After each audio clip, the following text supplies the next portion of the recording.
अहमदाबाद से लंदन जा रही एयर इंडिया की फ्लाइट AI 171 के भयावह हादसे ने पूरे देश को सदमे में डाल दिया।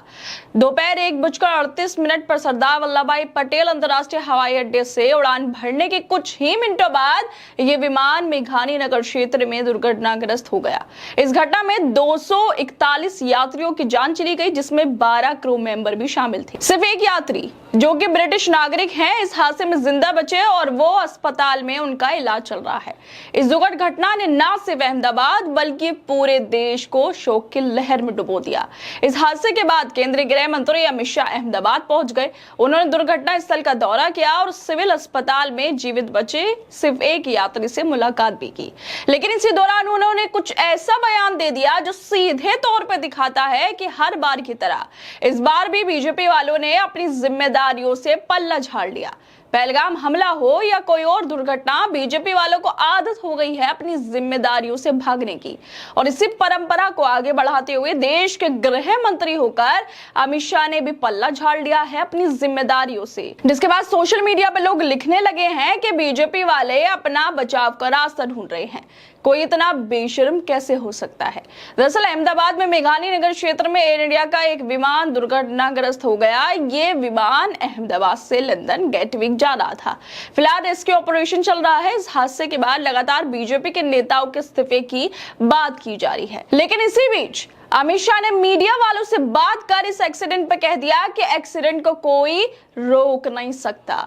अमित शाह की वीडियो वायरल हो रही है, जिसमें साफ तौर पर अमित शाह कह रहे हैं, देश के गृह मंत्री होकर कह रहे हैं कि मैं एक बात जरूर कहना चाहता हूं कि ये एक एक्सीडेंट है और एक्सीडेंट को कोई रोक नहीं सकता। ये कहकर अमित शाह ने भी पल्ला झाड़ लिया। सरकार की कोई जिम्मेदारी नहीं है और कोई इस्तीफा नहीं देगा, क्योंकि अमित शाह के हिसाब से एक्सीडेंट होते हैं और उन्हें कोई रोक नहीं सकता है। गृह मंत्री का यह बयान उस समय आया जब देश इस हादसे की वजह और जिम्मेदारियों को लेकर जवाब मांग रहा है। पहलगाम को लेकर सवाल उठ रहे हैं, लेकिन अमित शाह ने साफ शब्दों में कह दिया, ऐसी घटनाएं तो होती रहती हैं और इसके लिए किसी को जिम्मेदार नहीं ठहराया जा सकता। इस घटना में 241 लोगों की जानें चली गई। सिर्फ एक ही ऐसे इंसान बचे हैं जो इस घटना में बच पाए। उनका इलाज अस्पताल में चल रहा है और अमित शाह कह रहे हैं कि ऐसे एक्सीडेंट को रोका नहीं जा सकता। ये ना सिर्फ असंवेदनशील लगता है, बल्कि ये सवाल भी उठाता है कि क्या सरकार अपनी जिम्मेदारी से मुंह मोड़ रही है। क्या विमान सुरक्षा, तकनीकी जांच और रखरखाव की खामियों पर सवाल नहीं उठने चाहिए। इस मामले को लेकर साइंटिस्ट, पोएट गौहर रजा भी लिख रहे हैं। वो भी अमित शाह पर निशाना साध रहे हैं। वो लिखते हैं कि कोई इतना बेशर्म भी हो सकता है। जब जख्मों पर मरहम रखना होता है तो ये अपने बचाव के रास्ते ढूंढते हैं। एक्सीडेंट होते रहेंगे, यही तो कहा, कोई उन्हें रोक नहीं सकता। सवाल ये उठता है, अगर हादसे को रोका नहीं जा सकता तो फिर विमान मंत्रालय, सुरक्षा एजेंसियां और तकनीकी जांच के लिए जिम्मेदार लोग क्या कर रहे हैं। क्या सरकार का काम सिर्फ शोक जताना और जिम्मेदारी से पल्ला झाड़ना है। लेकिन गृह मंत्री का यह बयान इन सभी सवालों को दरकिनार करता हुआ दिखाई दे रहा है, जो लगातार विपक्ष की तरफ से सोशल मीडिया पर उठाए जा रहे हैं और जिम्मेदारी तय करने की बात की जा रही है, इस्तीफे की मांग की जा रही है। लेकिन अमित शाह ने तो साफ तौर पे कह दिया है कि दुर्घटना को कोई रोक ही नहीं सकता है। हाँ, वाकई जो दुर्घटना हुई शायद उसको कोई नहीं रोक सकता था, लेकिन कम से कम देश के गृह मंत्री होकर अमित शाह को ऐसा बयान नहीं देना चाहिए था। और अमित शाह के इस बयान को लेकर रिटायर्ड विंग कमांडर हैं अनुमा आचार्य, वो लिख रही हैं कि पठानकोट, उरी, पुलवामा, पहलगाम तो रोके जा सकते थे गृह मंत्री जी। हाँ, वाकई अगर ये एक्सीडेंट इसको कोई नहीं रोक सकता था तो पहलगाम हमला तो रोका जा सकता था, उरी तो रोका जा सकता था, पठानकोट तो रोका जा सकता था।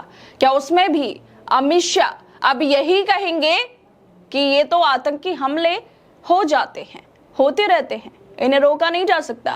आखिरकार ऐसा बयान क्यों दिया गया? क्या इस वक्त में ऐसा बयान देना जरूरी था?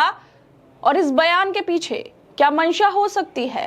पहलगाम को लेकर अभी तक सवाल उठ रहे हैं। वो जो आतंकवादी थे जिन्होंने 26 लोगों की जानें ले ली, उनकी गिरफ्तारी नहीं हो पाई, उस पर सवाल उठ रहे हैं। और इसी बीच अमित शाह इस एक्सीडेंट को लेकर ऐसा बयान दे रहे हैं। क्या अमित शाह को पीड़ित परिवार वालों के जख्मों पर मरहम की जगह ऐसा बोलना जरूरी था। खैर दोस्तों, आप लोगों को क्या लगता है, जिस तरह से देश के अंदर आतंकी हमले हुए उस पर जिम्मेदारी तय नहीं हो रही, आतंकवादी अभी तक पकड़े नहीं गए, अब दूसरी तरफ ये प्लेन क्रैश हो गया, इतनी बड़ी दुर्घटना हो गई और उस पर अमित शाह कह रहे हैं एक्सीडेंट को रोका नहीं जा सकता है। रोका नहीं जा सकता, लेकिन पीड़ितों के जख्मों पर मरहम जरूर लगाया जा सकता और देश के गृह मंत्री होते हुए अमित शाह को जख्म लगाना चाहिए, ना कि ऐसे बयान देने चाहिए। खैर दोस्तों, आप लोगों को लगता है इस वीडियो को लेकर हमें अपनी राय जरूर दें और बाकी तमाम खबरों को देखने के लिए जुड़े रहिए हमारे साथ।